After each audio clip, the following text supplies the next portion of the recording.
Big show, big show. I have my Shih Tzu hair. Shih Tzu hair is ready today. Fart noises in the chat. Fart noises in the chat. Big show, diving right in. This is Politics Live, and I am Alex Clark. Every Wednesday at 6 p.m. Eastern, we go over the top entertainment news stories of the week without the leftist propaganda. What is that I'm hearing? You all can't hear it, but it sounds like somebody is, I don't know, there's like a Call of the Wild going on outside the door. Sounds like tornado sirens. Something weird is going on with our equipment. Anyway, yes, this is pop culture without the leftist propaganda. If you can't watch it live, you can always watch it on the Real Alex Clark YouTube afterwards. All you have to do, it says like shorts. I don't know what it says. Clips, shorts, videos. There's a tab on my YouTube channel. It says live. Just click that. It shows you all the live videos. They post as soon as I wrap, the whole video gets posted. You can go right there. You can read the comments that people leave afterwards, and you can scroll and you can look at the comments that happen live while the live was happening. So you don't miss out on anything. You can also listen to it after the fact on the Real Alex Clark podcast, which is anywhere you get your podcast, just instead of the spillover, because they are separate things, not the spillover. If you type in Real Alex Clark, then all of my lives, the audio gets posted there. This is also important to differentiate, which I will get on you about this later also, but the spillover is not where reviews go for this show. If you don't like something on this show, then complain about it in the comments. Don't complain about it in the spillover reviews, because that's not where they go. Different show, dude. Different show. Anyway, today I just want to give my opinion on Miley Cyrus's performance and entire look at the Grammys. New Kacey Musgraves music is coming soon. King Charles was diagnosed with cancer. We're also going to get into Taylor Swift after all of that. So the Taylor haters, you can stick around for that. You can, be here for the first part and then dip out at the second if you want. Whatever. We will go over Taylor and her silence over Toby Keith's recent passing, despite him being the person that gave her a career. Her alleged Celine Dion snub at the Grammys. And then what I think that we can expect with the Tortured Poets department, her new album, why I think we're actually getting 3 albums and not 1. So if you love Taylor, stay for the whole thing. You're always welcome. And if you don't, no, just joking. And if you don't, you can listen to the other things first, the other stories first. I think that is a pretty fair compromise. If you agree, hit thumbs up in the video. If you agree, hit thumbs up on this video. Make sure you're subscribed if it's your first time here. Ashley is in the chat. She says Miley's performance made me sad. I don't even know if we watched the same thing. How did Miley's performance make you sad, Ashley? Because let me tell you something. We got to talk about Miley. Miley at the Grammys slayed my entire existence. And I want to start with, first, her red carpet look. Her red carpet look was it was all gold, custom John Galliano for Mason Margiela couture dress. It was held together with metal safety pins. It was interwoven with strands of beads. Now, I'm going to tell you right now, I saw this, I was like, hated this. I mean, I wrote her off immediately when I saw the red carpet look. I was like, okay, well, this was like a huge, loss, a huge miss. And then that was it. I didn't think I'd be hearing or seeing more from her the rest of the night. Boy, was I wrong. Boy, was I wrong. And I'm happy to be wrong. The hair, is there some up close pictures of her hair? The hair was giving, this is horrible. The hair was giving Large Marge from Pee-wee's Big Adventure. Do you remember Large Marge from Pee-wee's Big Adventure? Look at that. Now, does Miley not look exactly like this thing? Totally.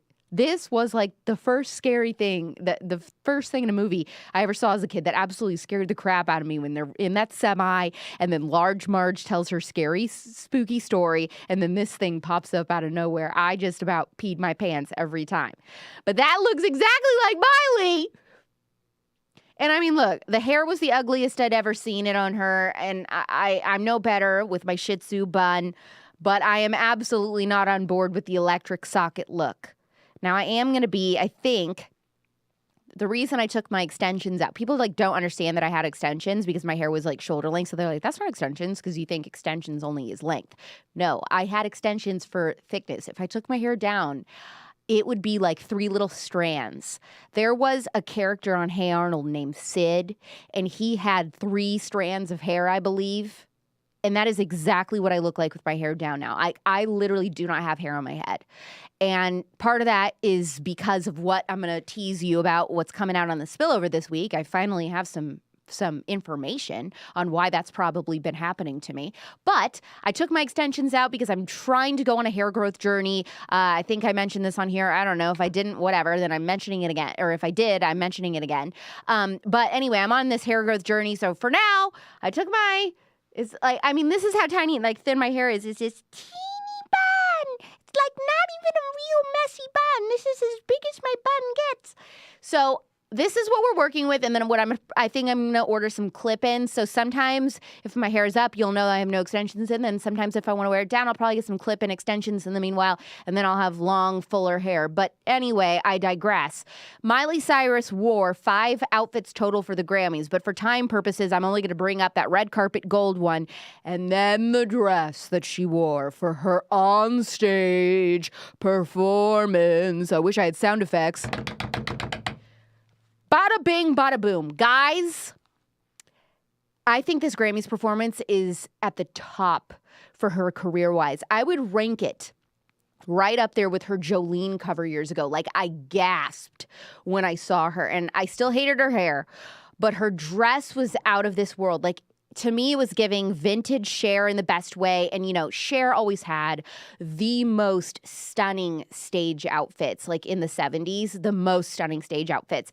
But the dress actually was a vintage Bob Mackie mini dress from 2002, and it played homage to the late Tina Turner. So not Cher, Tina Turner, but I mean, you know, Tina Turner stage outfits, Cher, I was on the right track. Like, it was giving that vintage type of old like Hollywood pop look, and it was just iconic. Now, the performance was everything. It was, if you haven't seen it, it was absolutely just superstar status. I mean, this wasn't just like, oh, a pop singer. I think, and by the way, there were so many good performances. Like Olivia Rodrigo crushed it. I don't even remember who else because it was like Luke Combs, Miley Cyrus, Olivia for me. But I mean, Olivia was great, but Olivia wasn't giving like superstar, you know what I mean? And this performance was superstar. And Miley has a one-of-a-kind, you know, once-in-a-lifetime voice. Like, for our generation, she's one of the most iconic voices of a generation. But besides that, though, I wouldn't say every performance live that she's ever given at an award show or anything like that has been like, wow, knock your socks off. But this was just fun. It was on point. I'll get into it. So I gasped when I saw her, and the dance moves were simple, but they were classic. My friend Lauren was like, oh my gosh, what are these dance moves? And I was like, no, you are wrong. I was like, the dance moves weren't like, major like Britney Spears choreography. I mean, in the old days, you know, not her little spins with knives that we see now. But back in the day, Britney, it wasn't like that type of choreography. It was like very poised, graceful, but fun. It was just very old school Hollywood to me. I loved the choreography. It was so fun. It was family friendly. And first thing I said to my friend who I was watching with, I looked at her and I said, she is in control. In control. I said, this girl is so comfortable on the stage. I said, she doesn't even think. This is so natural, the way she moves, the control in her voice, her body, so poised. It was just the best we've ever seen her. I'm just so happy for her and so proud of her for her first ever Grammy. And I didn't even realize until this this show, I didn't even realize till Sunday night that she had never won a Grammy before. So I was just so happy for her. So happy for her. I could have sworn she had won one for Wrecking Ball. So I don't know if maybe I'm getting confused and she was nominated. I can't remember, but I definitely thought she had won one before, and I couldn't believe that she hadn't.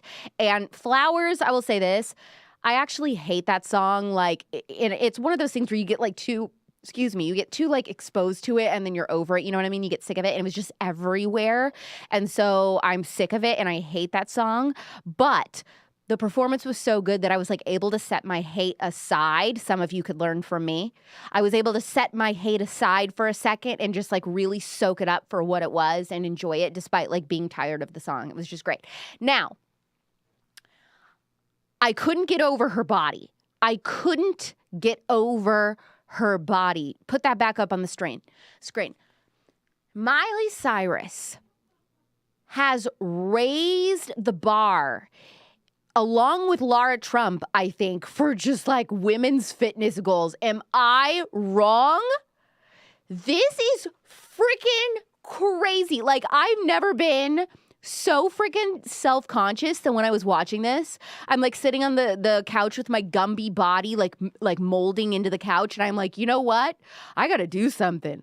Because Miley and I are I think we're almost exactly the same age, or we might be like 6 months apart in age. So we're basically the same age, and I mean, I have always been thin, but I have no tone. I mean, you know those cartoons where the cartoon character would flex their arm muscle and then like it would actually droop on the other side? Like, that's how weak they are. Like, that's pretty much what my whole body does. Like, I've actually just I'm so self-conscious. Like, I was thinking about it. It's like, oh my gosh, am I going to be able to wear a bikini this year? Like, I don't even know. Like, it's not good for me. So but instead of like taking it as, now I got to attack her on the internet and say, how dare you? You should be ashamed of yourself for looking this good. Now it makes me feel terrible. No, I'm like, okay, now I'm motivated. I'm encouraged. I'm like, I got to do something. So I immediately am Googling, and I hate working out. So this is all a challenge for me. But I immediately was Googling her workouts, and she does some really difficult stuff, some kind of yoga I've never heard of that she's been doing for years. I mean, this girl looks like Cirque du Soleil, the way she flips around and whatever, contorts herself. Like, that's not happening. Also, I don't agree with yoga. I think it's demonic. But she does do Pilates, and I have been very interested in trying Pilates for months. It's been on my mind. Anybody in Scottsdale, if you've got a really good Pilates place that you're like, this is the one, tell me, because it's just very overwhelming. I want reformer or whatever Pilates, but I don't know what to pick. So tell me if you know of a place in your local. Anyway, Flawless.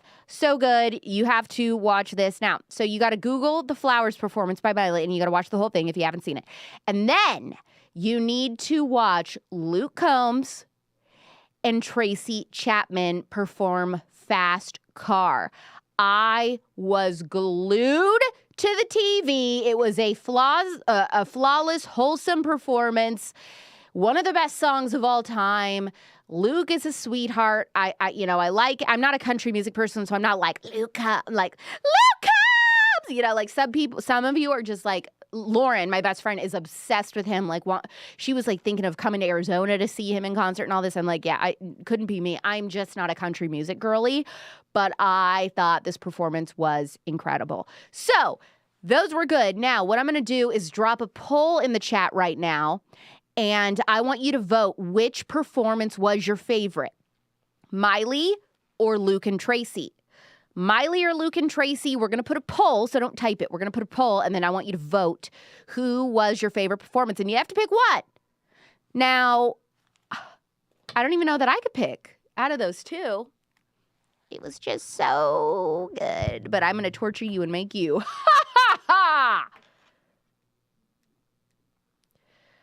Do you agree about Miley's body goals? Did anyone else just like feel sick?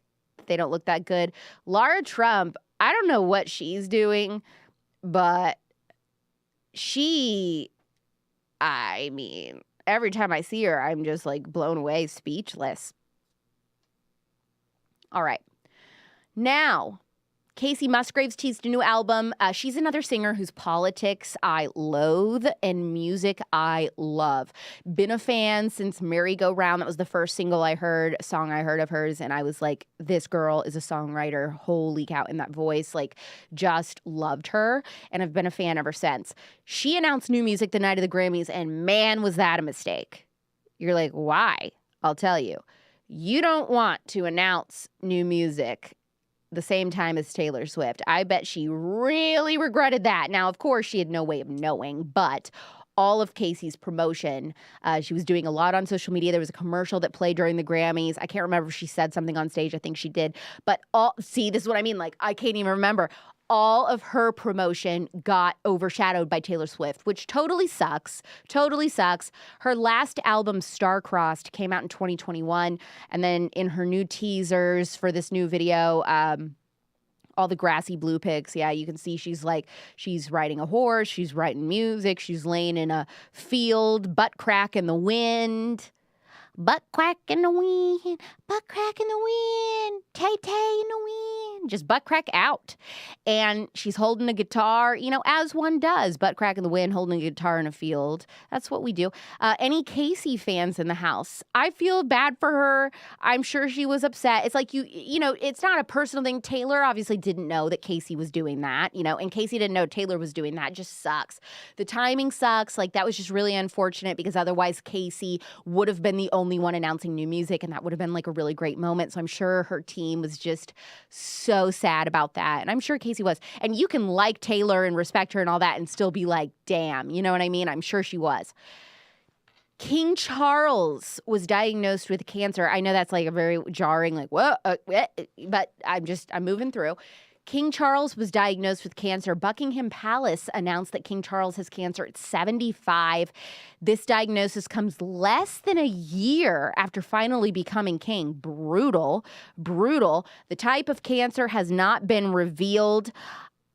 And he told both of his sons privately before it became public, according to the Buckingham Palace. I don't cover royal stuff. Like, I'm not interested in this, so I don't even know the right way to say this stuff. Prince William, I hope I'm right, would become king next. So I'm pretty sure if anything should happen, Prince William would be next. So I'm not like a royal person. Like, I don't really care about it. I mean, I knew he had cancer, but I don't really know anything beyond that. So I don't have much insight to offer people on this, but I do want to read your comments in the chat here if you want to give me your takes real quick. I will read some of your comments because you probably have some like really juicy things to say about all this, what it could mean, predictions, will this bring Harry and William back together again, like all that. Put it in the chat and I'll read it in a sec here. I know this much. His swollen fingers over the past few months, to me, were an obvious sign something was very wrong with his health. It was like this came out and, I was like, hello? Like, everybody made fun of him, but I was very concerned with that. That's just, clearly a sign of like inflammation, swelling, I don't know, water pooling up, I don't know, fluids building up or something. Like, that wasn't right. Anyway, Prince William has said that he's willing to step up to duty right now to help out while he's going through this. He's going to be going back and forth between his dad, King Charles, and his wife, Princess Kate, because she is recovering from stomach surgery or something. So he's got to be going back and forth between them. And, at a time like this, boy, a spare prince would have been nice to have around to help out. But yeah, green beans are going to green bean. Let's read your comments on this, what this means for the royal family. Okay, a lot of you are saying it's pancreatic cancer, but when I was looking this up to prep for the show, everybody said people have their guesses, but that it hasn't been announced yet. Did the royal Toodaloo announce it was officially pancreatic cancer? Ashley says, this is super sad, but Kate as queen, yes. I mean, dude, I know.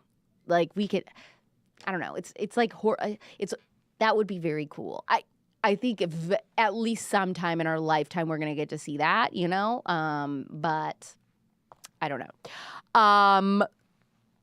Kate had stomach surgery. Grace said, okay, but did you see the video circulating of the Grim Reaper at the King Charles coronation? Yes, I did, baby. I did. Now, it wasn't the Grim Reaper, but there was somebody in a cloak walking around in the back real quick, scurrying around the Grim Reaper. It wasn't the Grim Reaper. It was somebody. It was like, somebody in the church or whatever, but it is very dark humor and weird. That little clip that they've been posting on Twitter. Nicole says Queen Kate would be a sleigh. Laura says those sausage fingers are common with lung cancer. Lacey says maybe they are going to dissolve the monarchy. Now, why would they do that? We're going to liquidate it like Ashley Furniture? Laura says Harry flew 24 hours and Charles saw him for 30 minutes. I mean, there you go. No from me says Harry and Meghan's divorce 2024. Ooh. Dana says green beans are going to green bean. Oh my, Alex, you are so random. Dana, you must be a new cute conservative. Meghan Markle's nickname from me from 2019 is Green Bean. I call her the Green Bean because Lorde had that song called Royals, and she's like, and we'll never be royal. And then she says, something, but it sounds like she says something green bean. And since Meghan Markle doesn't want to be royal, that song fits Meghan Markle, and then the green bean part, I just started calling Meghan Markle green bean. So it's not random. I mean, well, it is, but it isn't. Like it's an inside joke, but it's been so long that I forget that there's a lot of new people, and so probably most of you don't remember that. Anyway, Miriam says, not Ashley Furniture. You think there will be an estate sale at Buckingham Palace? Like we can just roll up with like an F-150 and just like whatever you can carry, you can take. And then everybody's just like grabbing stuff. Like imagine what is in the kitchen there. I wonder what everybody eats. And like, is everybody living there? Like, do they have like certain sections of the fridge designated? Like, this is Kate's food, this is their food. I'm probably wrong because you guys are gonna be like the royal sneebs who really follow this stuff closely. Like, no, Kate lives in Pee Pee Poo Poo Tower. Don't you know, Alex? No, I don't know because I don't watch this, so I don't follow this. Avery says, Royal Garage Sale. We love thrifting. Sarah claims the palace. All right. Now, this is your time to exit. Quietly, calmly. Keep your hands to yourself. No pinching, no biting, no fussing, no fighting. If you don't want to hear about Taylor Swift, then go to your room. No dinner, go to your room. Now, if you hate Taylor Swift with a burning passion, guess what? You will like at least the first two Taylor topics because I'm going over her scandals.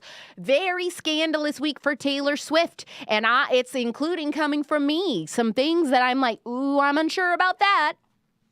Scandal number 1. We are now in the Taylor update section. So grab your lifeboats and jump overboard now. This is your warning. Final warning. Beep, beep, boop, boop. Final warning. Scandal number 1. Now, this is the part.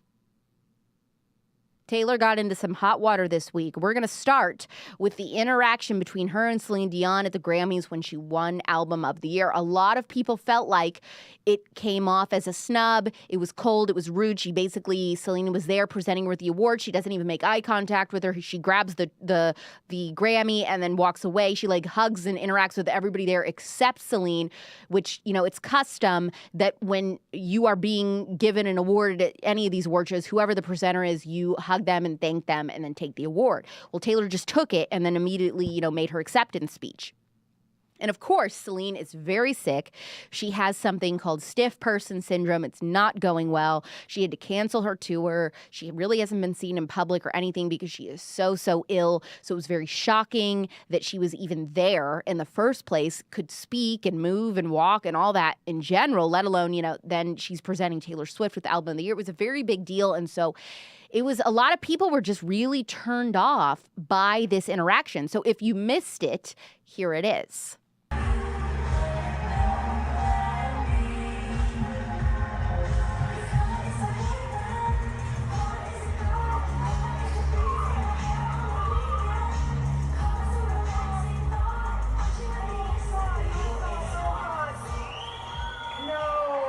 The first words out of my mouth when I saw that were, why didn't she hug Celine? I literally said it out loud. I was like, why didn't she hug Celine? I definitely noticed it. I was definitely turned off by it. And I felt like, okay, so I've been thinking about it a lot.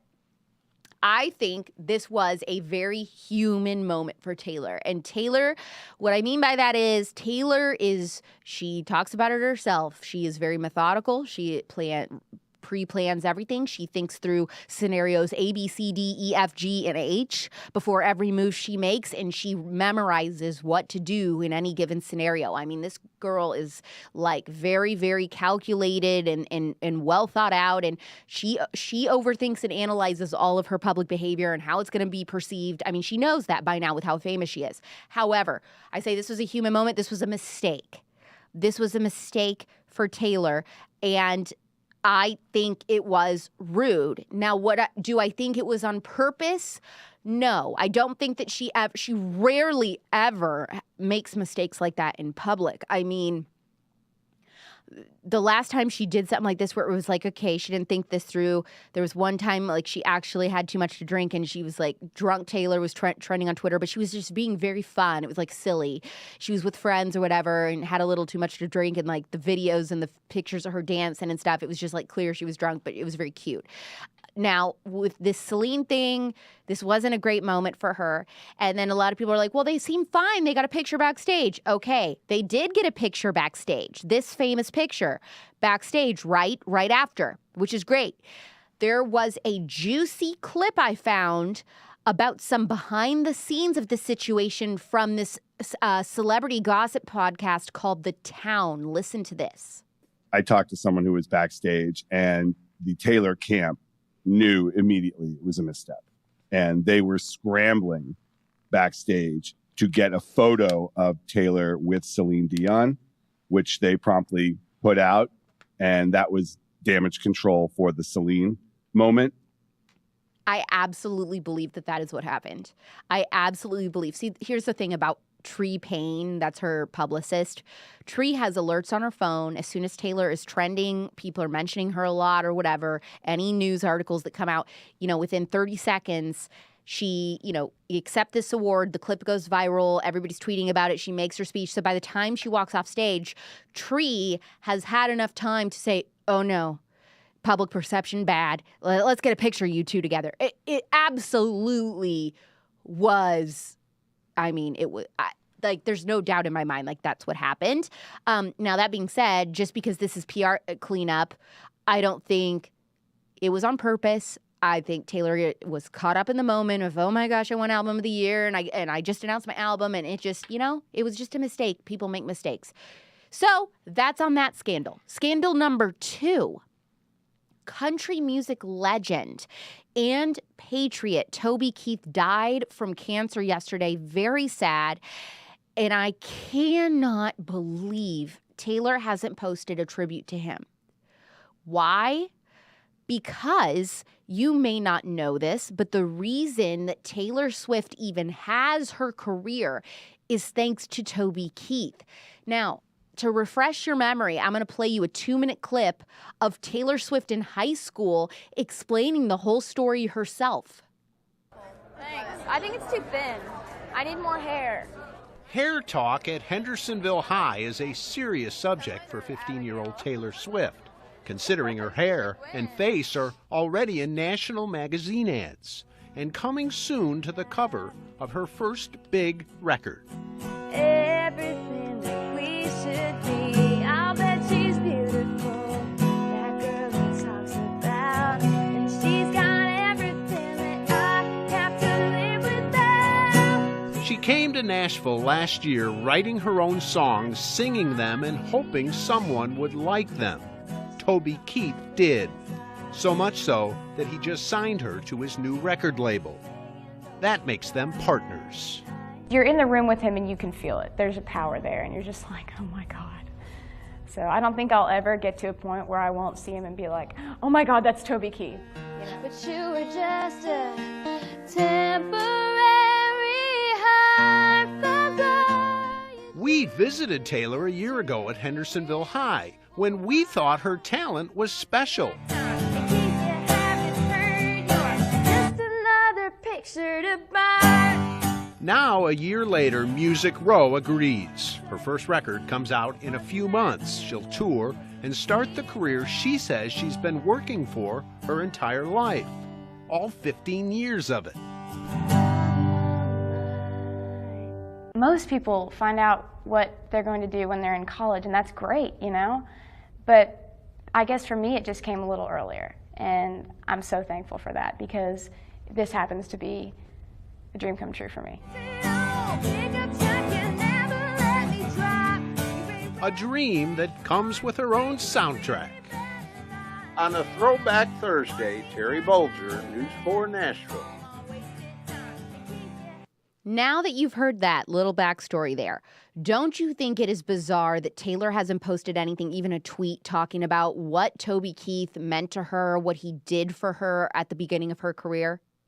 Now, she posted an announcement about the Eras Tour movie going to Disney Plus today, but nothing about Toby.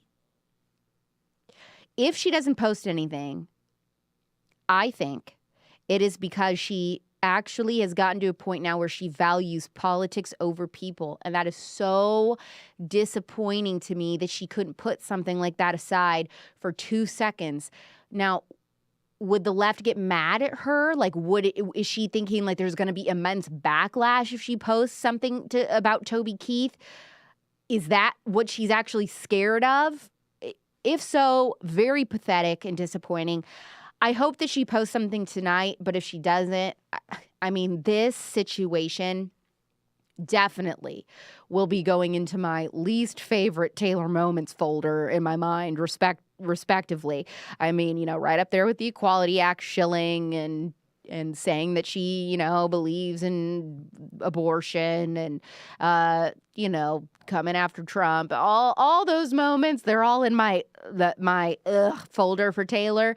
And I would say that folder is a lot smaller compared to the thickness of the reasons I love her. But still, this will get filed away there, you know.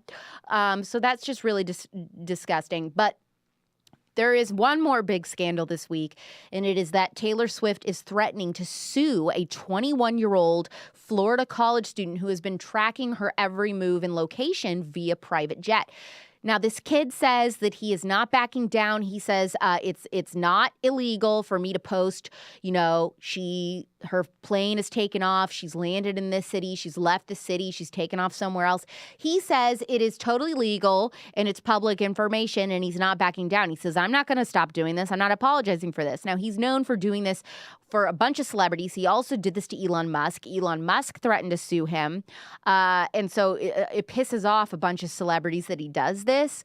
Taylor's camp says that this threatens her safety, that it's, you know, right now she's had a lot of problems with stalkers and stuff, trying to break into her different homes. And they're saying that this, you know, incentivizes them or helps them because they know when she's coming and going and stuff and whatever. I mean, here's the thing. If you want to know my thoughts on that story, you can watch my YouTube shorts on the Real Alex Clark YouTube. I just posted a video earlier today talking about that story and what I think about that, and if I'm team 21-year-old college student or team Taylor on that. Now we move into the new album, The Tortured Poets Department, coming out April 19th. The 411 on being a Swiftie and why we're so obsessed and why, like, you don't understand what is so special about her compared to everybody else. What is it about her? It's because it's so fun. Everything is a clue. Everything. It's Blue's Clues in real life. Every decision, every sentence she posts, every emoji she uses, whatever picture she posts, every video, there is an Easter egg in almost all of it. Every speech she gives. So we are like detectives full-time, 24/7, looking for these clues, putting things together. You can see back from her debut album, all these little things that connect between lyrics and storytelling. And it's so much different than like, oh, a new Taylor Swift song. It's like, that's why people love it. It's like if your favorite author was releasing, you know, books in your favorite series, and her series is her life. And, you know, all the characters connect and there's all this symbolism and things that go together. It's beautiful. It's beautiful. And it's so fun. And it's like, no other artist really does it this way. That is why Taylor has such a hold on people. So the release date that she chose for her new album, The Tortured Poets Department, is no different when it comes to clues. April 19th is the day that the American Revolution started. Why does that matter, Alex? Because it's our war with the British. And her ex of 6 years, Joe Alwyn, is British. Touche. See what I mean? Like, it's already fun. Do you see what I mean? Like, oh my gosh, like that is so epic that she did that, as like a subtle little thing. Now, the other thing, April 19th is also Poetry and the Creative Mind Day. Just see fun. And this whole theme is the Tortured Poets Department and poetry and writing and all that. Now, the name of the album sent me immediately because I remembered an interview where it was revealed that Joe had her ex had a group chat with his friends called the Tortured Man Club.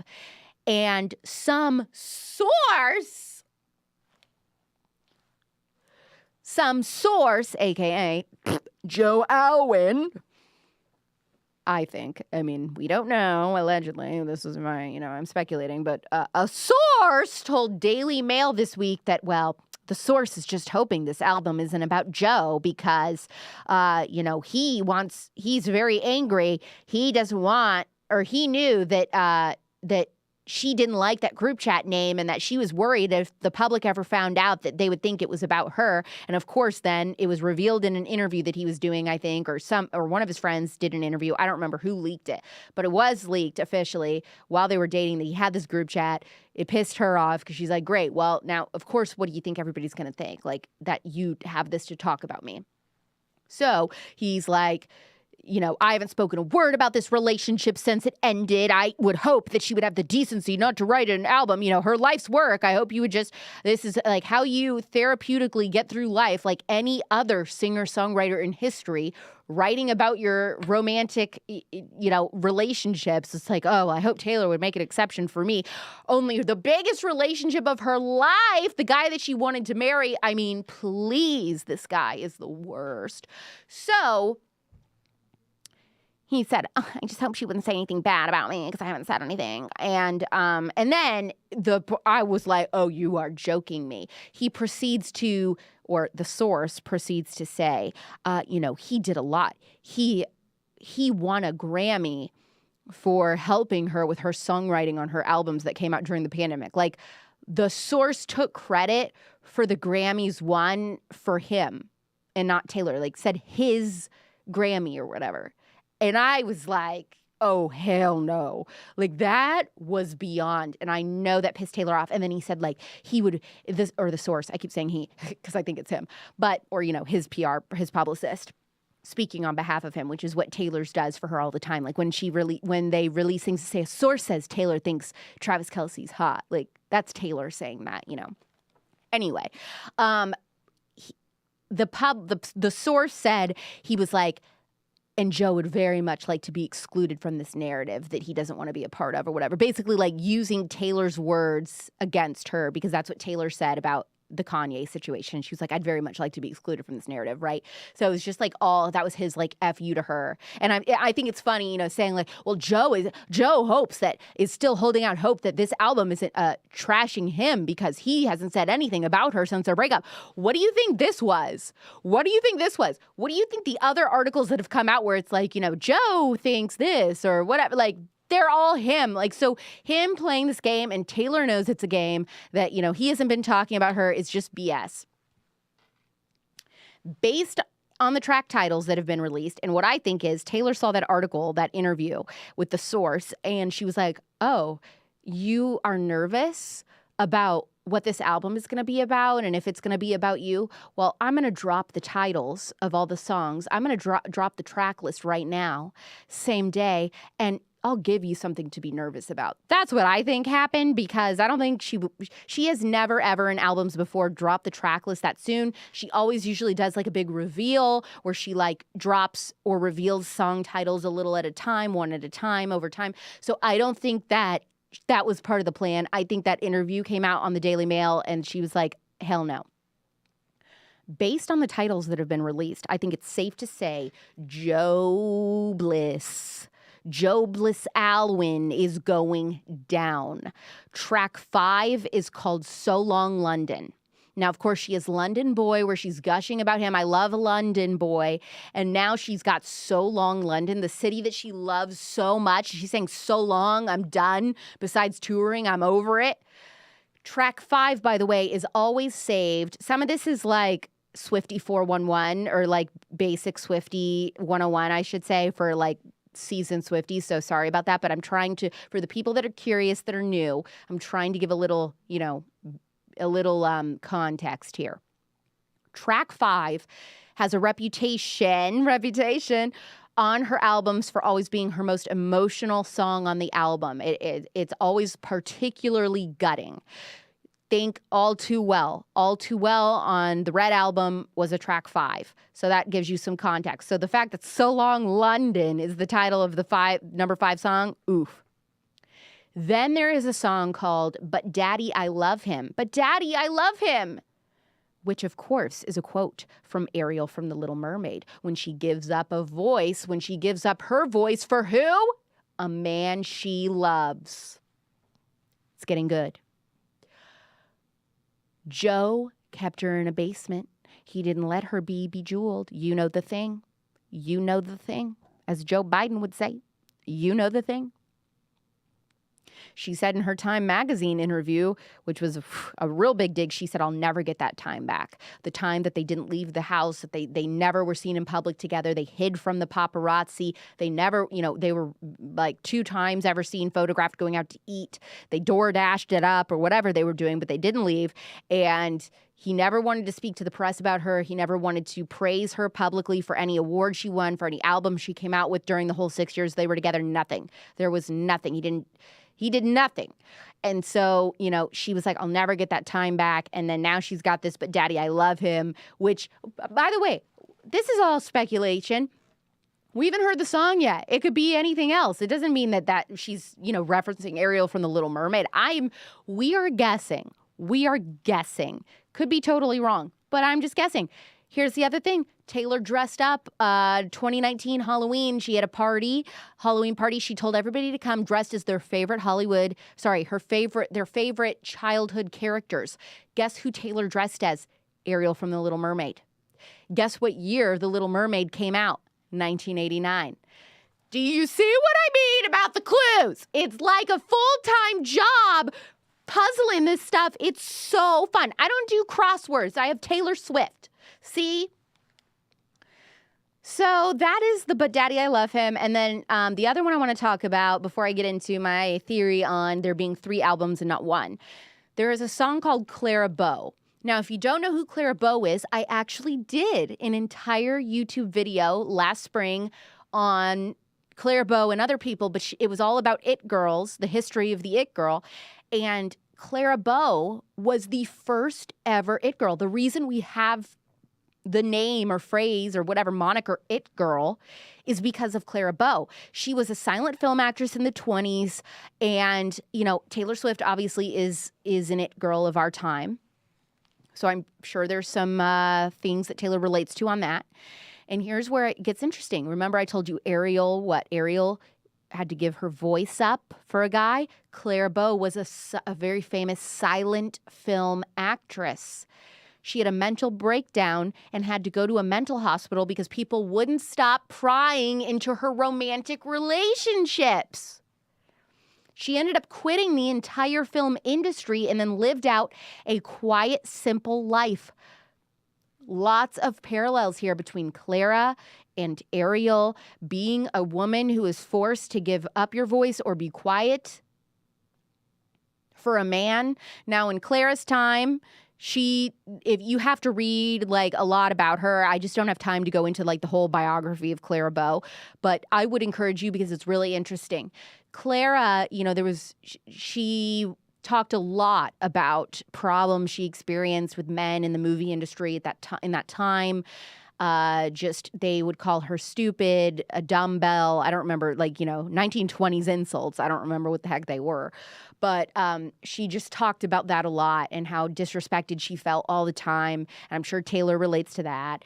And how she would be making all of this money for movie studios, but they would still trash her behind her back or say she wasn't smart or, she isn't talented and all these things, even though she was making them so much money. Another thing, I know Taylor relates to that because like we see in the Cute Conservatives group, so many people have a problem with her and, say the same things. And she's like, what the hell are you talking about?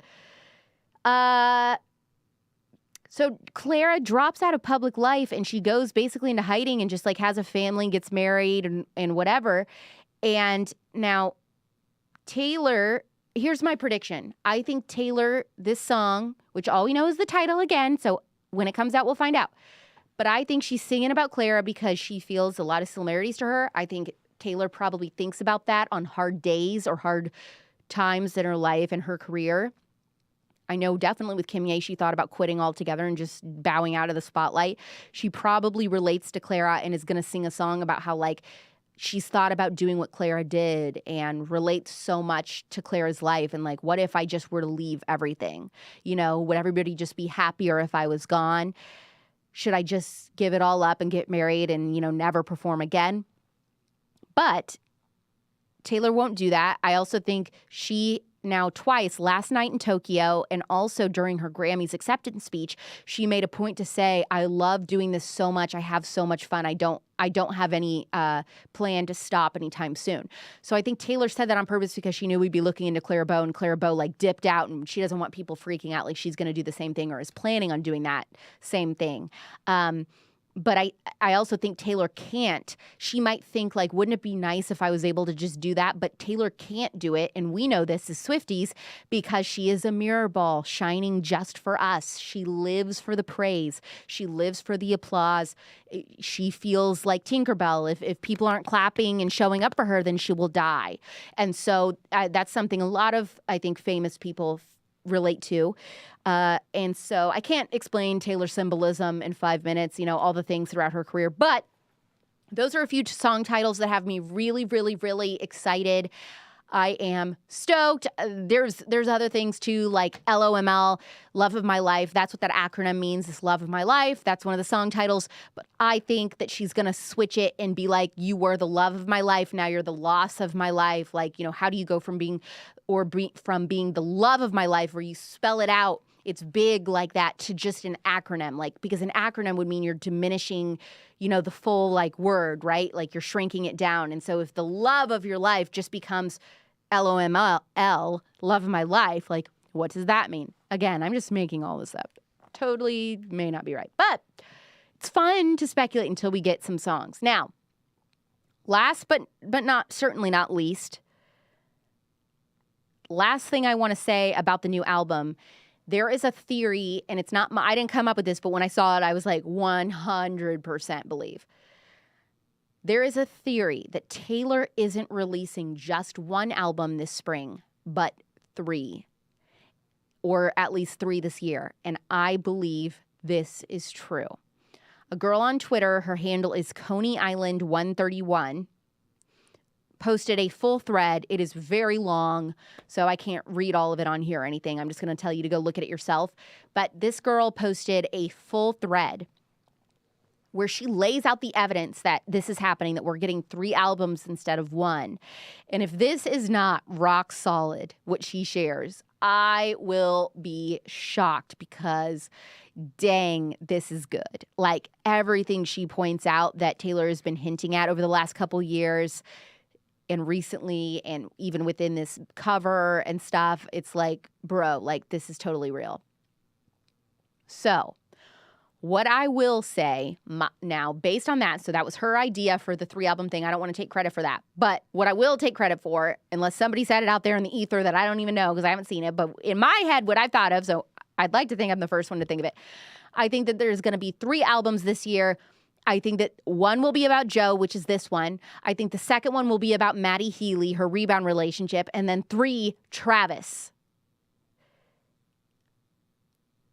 She said that she started writing 2 years ago and that she kept writing throughout the U.S. tour until recently. She finally finished and felt like it was done. It was solid and good enough to release. She said this last night at her Tokyo show.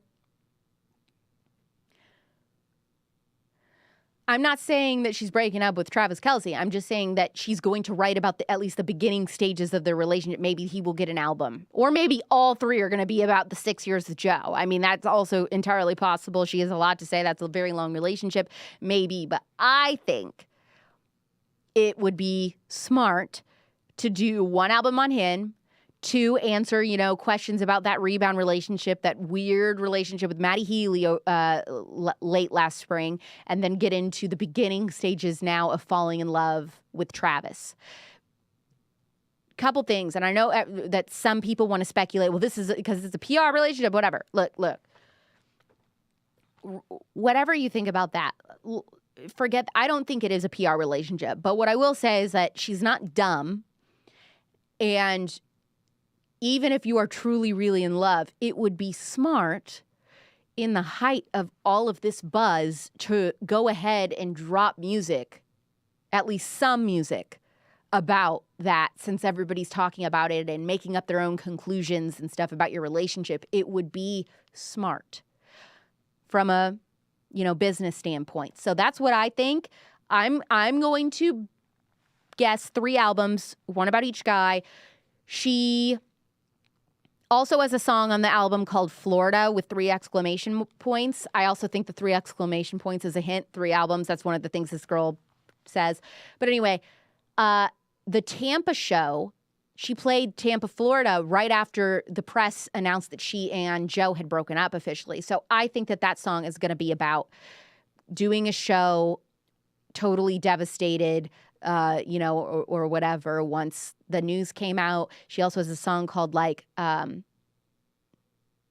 Can Do It With a Broken Heart or something like that. I can't remember now what it's called. But that implies, going through the motions and still doing a show and still doing your job, even when you want to crawl in a ball and cry. There is a lot of on-theme branding with, this idea of 3 albums and this poetry book aesthetic, which this album is. Some of the writing on the back cover of this album implies that this is the first track list of several. So it says the manuscript on the side with a number 1, implying there's other, scripts or prologues or whatever. I just think we're going to see songs broken up by a certain subject. And I'm just telling you. I'm just telling you right now. So we're going to put this link in the chat to this Twitter thread. So I've got the link right here in my little show notes. If my team wants to grab that out of this document and then drop it in the chat for you, so you can check out this Twitter thread and tell me if you believe it or not. So don't go anywhere yet. Hold on one second. I want to tell you something about the spillover this week. But thumbs up this video and subscribe to Real Alex Clark on YouTube or the podcast version, Real Alex Clark, if you listen there. So the spillover this week is with our most popular spillover guest ever.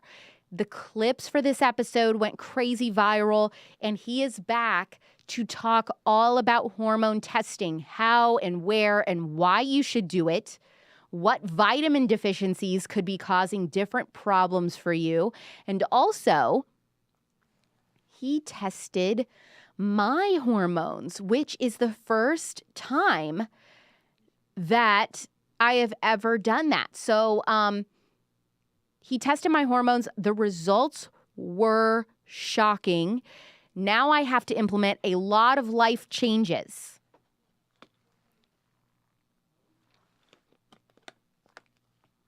Ish hit the fan, as they say.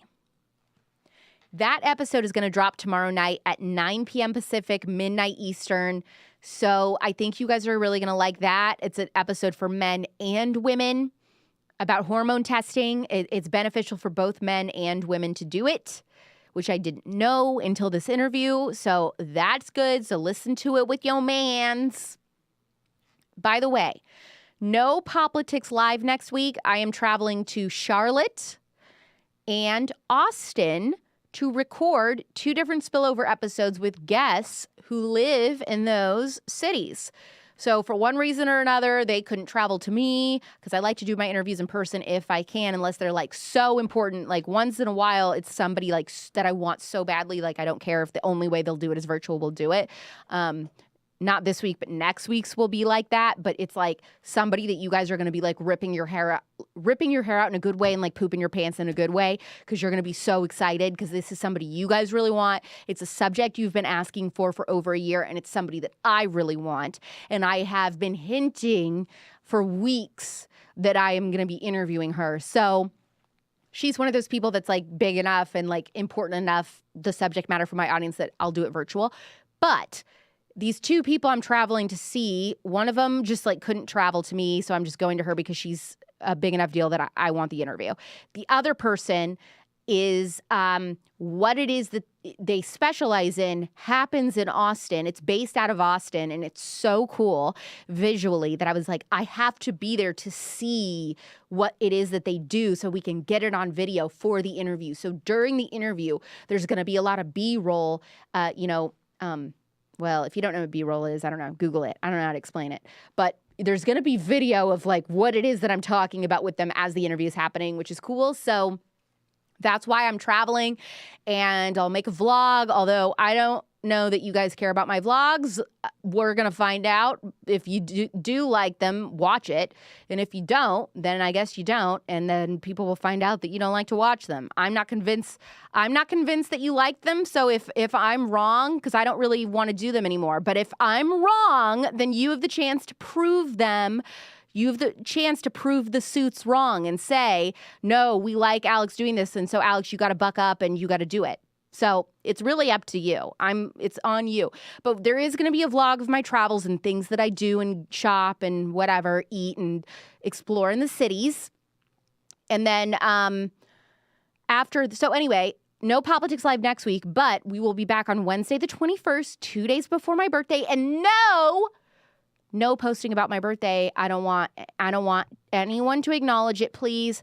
I'm not celebrating my birthday anymore because it makes me sad and it literally depresses me. And so I've told everybody at work and everybody in my life, don't post on your story. Don't do anything. I don't want people to know it is my birthday. Like I'm telling you, like it is, but I don't want anything else to happen, please, because it is so depressing. After 30, it's like, I don't want anyone to even remember. You know what I mean? If you're over 30, you get it. If you don't, you don't. If you do, you do. Thumbs up, subscribe. Have a happy Valentine's Day because I won't be seeing you Valentine's Day week. It is pop culture without the propaganda. I'm Alex Clark, and this is Politics.